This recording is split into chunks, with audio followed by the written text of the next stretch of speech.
Welcome to the Best Little Town Podcast, your go-to source for everything happening in the town of Bedford's local government.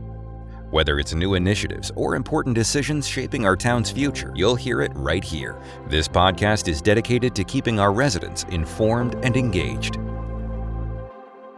It is Wednesday, May 28th, 2025, the day after a Bedford Town Council meeting, and my name is Bart Warner. I'm the town manager of Bedford.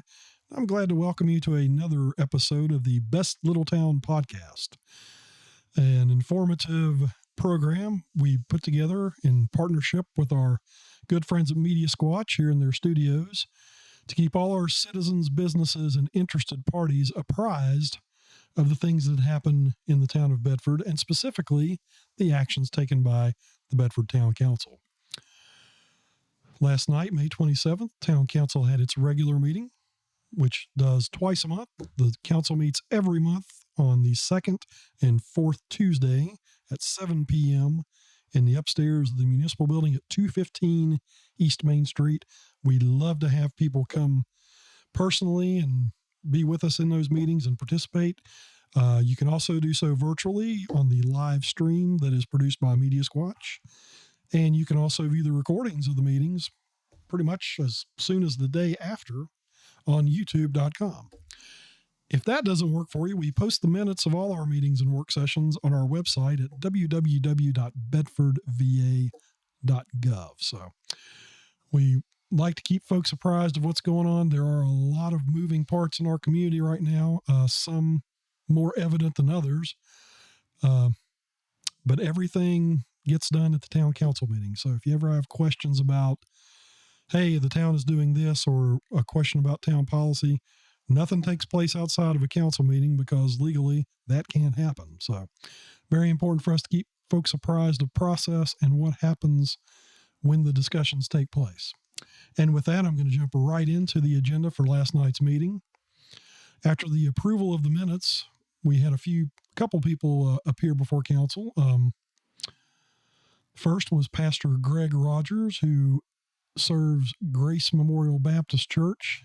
He offered a prayer for council and for the community and used Proverbs 2, verse 6 as the scripture focus for that prayer. Next up, we had Nancy Layton, who is a resident of Peak Street.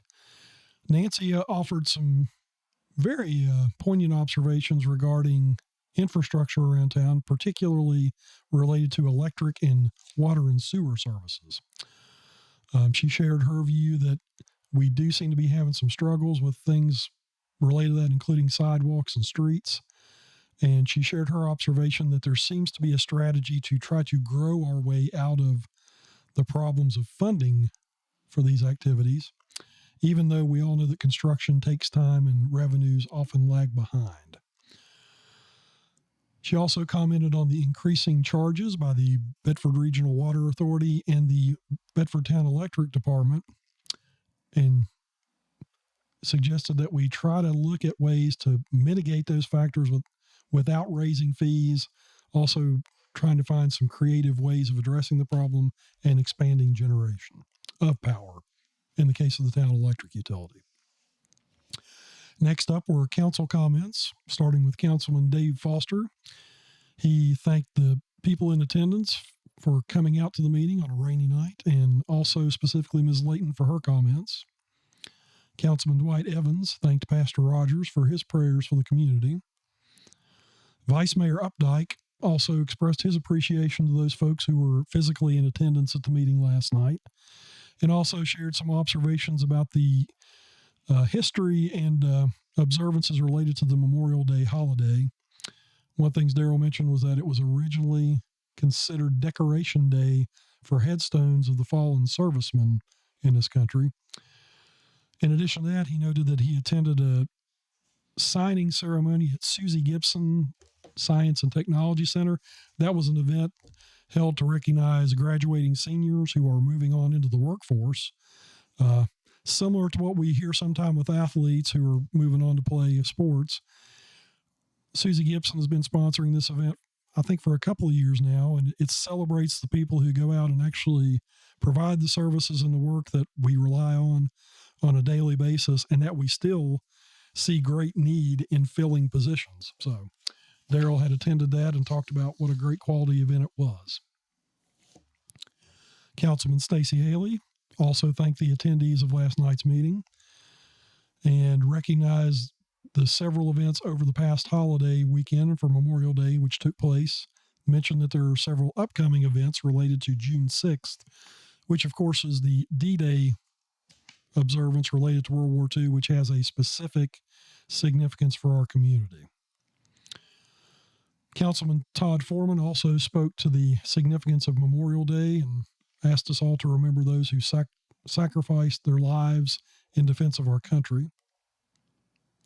He also recognized the efforts of people who placed flags on the grave sites of veterans at our town-owned cemeteries and thanked those people, the volunteers who did that, as well as the town staff who cooperated in making that happen.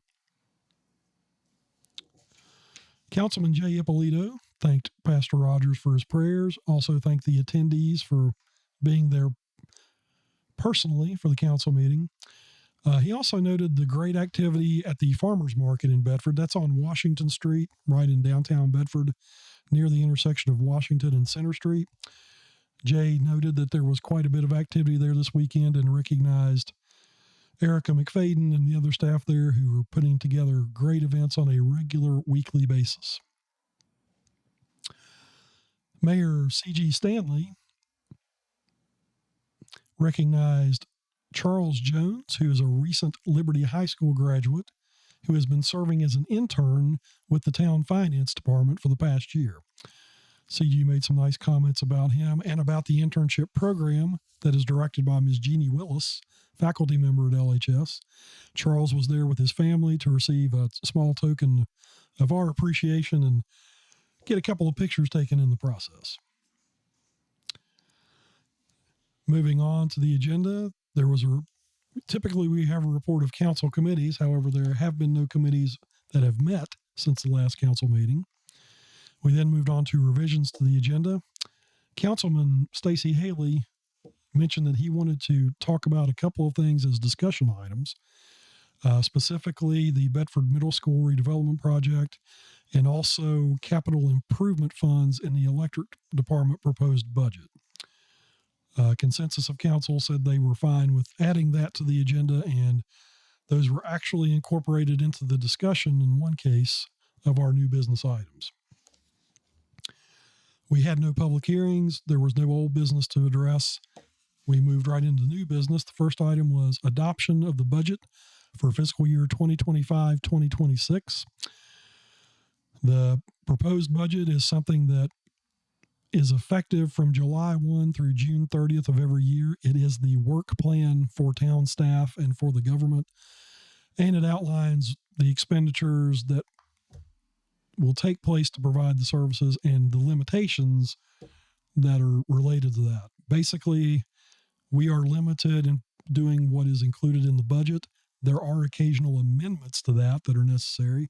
Ironically, that was the next item of new business we'll talk about in a minute. But the budget is our communication of what we plan to do, and it's really a statement of what's important to the town. I will say that town council has been involved in some work sessions over the past few months, and they have a strategic planning retreat scheduled in October, coincidentally, which will kick off our planning for next year's budget. We typically start that early. So last night's action was to consider adopting a budget in all funds totaling over $40 million. That includes general fund, solid waste, and electric. The general fund activities are those typically funded by your tax dollars. That's things like police, public works, facilities, and administrative costs. Solid waste is, as it suggests, collection of our trash service here in town. One change that will take place in this year's budget cycle is the town will be discontinuing commercial solid waste collection. That is commercial only. We will continue to collect residential solid waste. That was part of the budget discussion and the work sessions overall. We spent quite a bit of time on that at previous meetings. We will be sending out notice to the 190 or so commercial customers that we have to give them notice that we're withdrawing from that service, but also providing suggestions as to how they can seek that from other means. On a motion by Vice Mayor Updike, seconded by Councilman Dave Foster, there was a motion to approve the budget, and there was considerable discussion about some specific elements of the budget. In particular, Councilman Haley did raise his concerns about the manner in which electric expenditures are spent and how that takes place. During the past year, Council, in the previous year's budget, took a lot of the capital money assigned to electric and put it in a contingency fund. The net effect of that was that whenever the electric department needed to expend the money that was in the budget, they had to seek approval of council to move that out of the contingency fund. That practice was not recommended to be continued in the 25-26 budget, and there was considerable discussion about that amongst council, and that included our electric director, John Wagner. We also explained that a lot of our capital expenditures currently in the electric fund are related to new development. And just in case anybody's interested or wonders how that works, anytime a new neighborhood is built, there's infrastructure involved. There are roads, there's sewer, there's water lines, there's electric lines. Since we're in the electric business, we are directly involved in that last part. And of course, before anything can happen, you have to have electricity available to do so. So the transformers and switches and the lines themselves that serve all those developments have to be put in ahead of time before the houses are actually built or occupied. And the town has to actually order those bits of infrastructure and have them available and front those costs. And that's primarily what we're doing with most of our capital expenditures in the current year and the 25-26 year budget.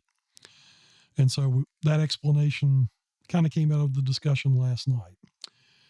There was also some discussion about the financial performance of the town on an ongoing basis.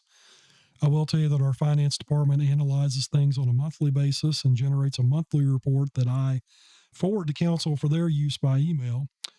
It's basically a year in progress kind of report. Typically, it's as you get halfway through the year, you would expect most things to hit right around 50% in the budget. There are some abnormalities there based on the timing of things, such as ordering equipment that I just described. And we basically use that to keep council informed. We talked about being more transparent about that. I shared my view that we would be happy to include those in meeting minutes if council wants, but everything we do is public information and we're happy to share that and get it out. So we appreciated that discussion. Ultimately, on a unanimous vote of all members of council, the budget for fiscal year 2025-2026 was approved. That will take effect July 1st. There are also some changes in revenues, such as the business, professional, and occupational license tax, which will be expanded to apply to more businesses than we have previously. Ultimately, the strategy with this year's budget was to address an upcoming shortfall in revenues of $750,000.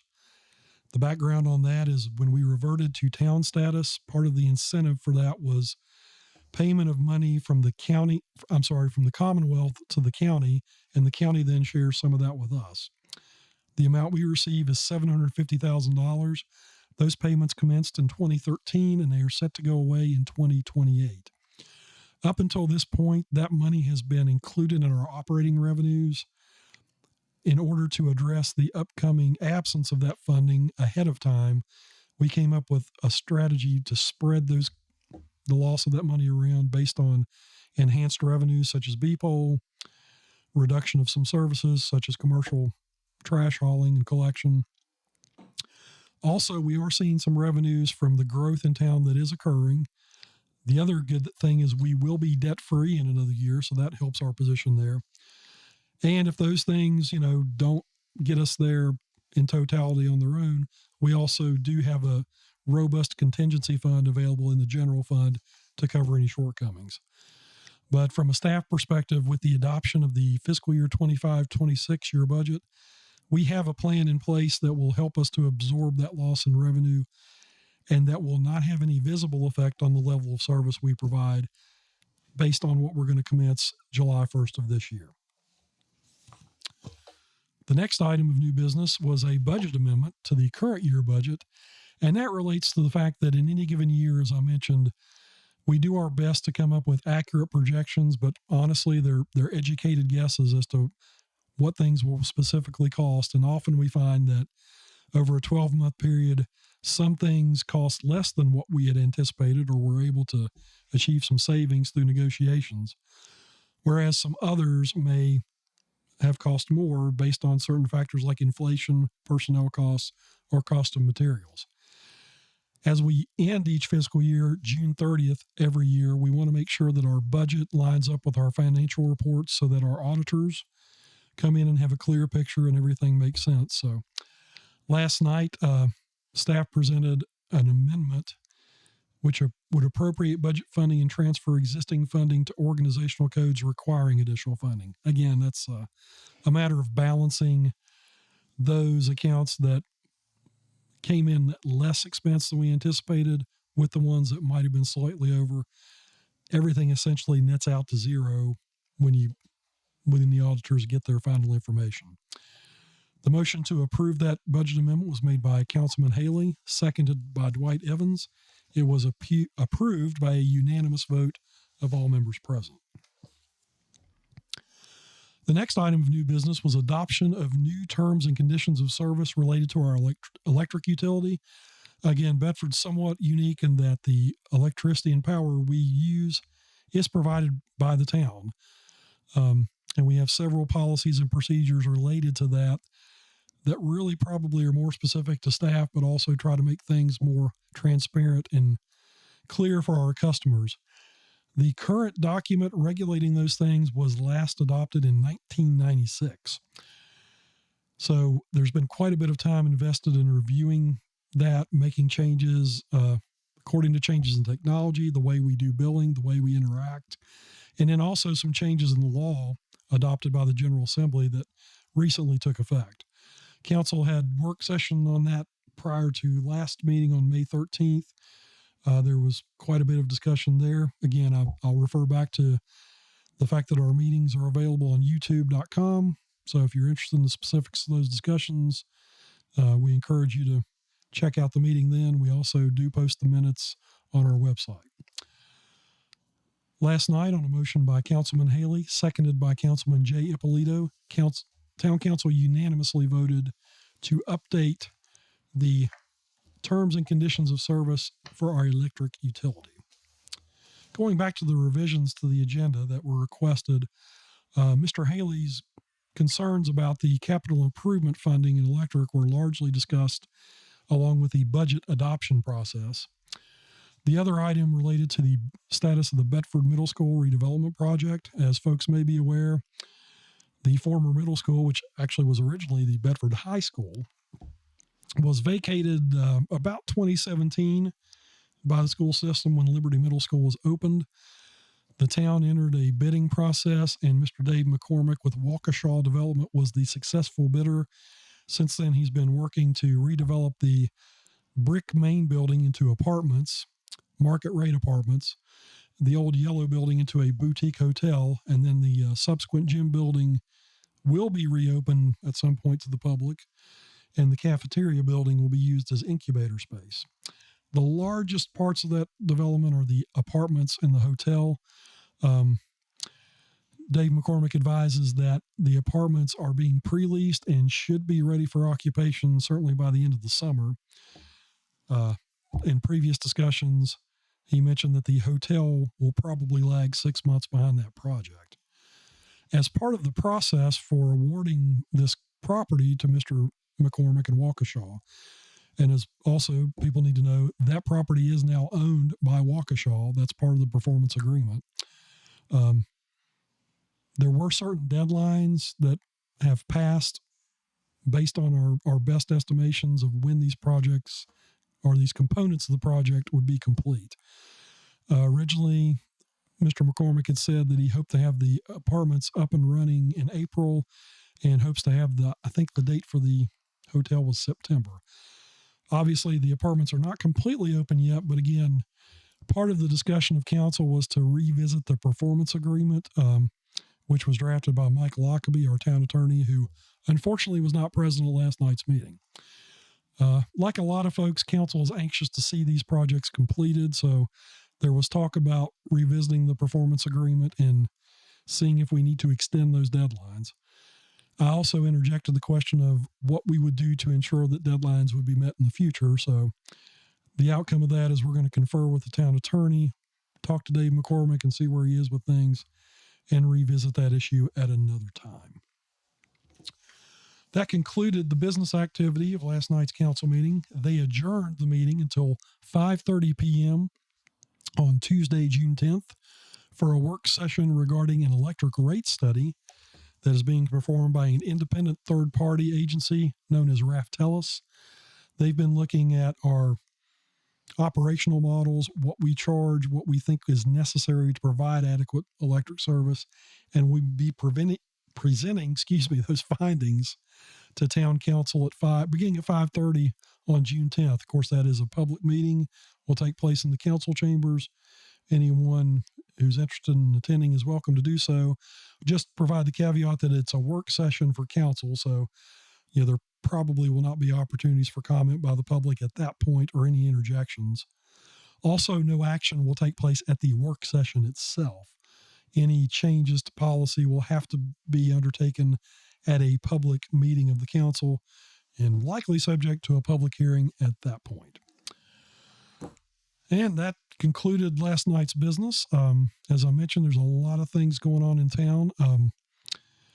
June 6th, of course, is a significant event for our community based on the activity of the Bedford boys, the young men from the 29th Division who were in the first wave of the Normandy invasion and who suffered significant casualties. In fact, Bedford lost more men per capita related to D-Day than any other community in the United States, which is why the National D-Day Memorial is located within our town limits. I know there will be a commemoration of D-Day on June 6th, and I think that takes place at 11 o'clock on June 6th. Also, I'll just provide a word of explanation. The D-Day Memorial is the nationally designated site to commemorate that event. However, it is not federal property and it is not part of the National Park Service. It's the nationally designated memorial site, but the foundation that runs it and keeps it going is completely separate, and it is a private, nonprofit organization. So a lot of people are a little bit confused about that relationship, so I thought it worthwhile to throw that in. If you can make it on June 6th, of course, it'll be a very moving recognition of that day's events. But if you can't make it then, feel free to come by and visit anytime. Also, the Bedford Boys Tribute Center on North Bridge Street, operated by Ken Parker, is another great resource that we would steer you to. And frankly, if you're just looking for a nice place to visit and spend some time, come to Bedford for any number of reasons. We'll be glad to have you. We have great neighbors here who are very welcoming and will be glad to see you. And we also enjoy meeting new people and hosting them and sharing all the great things about our community, which is one of the reasons we refer to it as the best little town. And of course, that's the name of the podcast, which I'm going to close for today, wishing everyone good health, good cheer, and good weather until I join you again.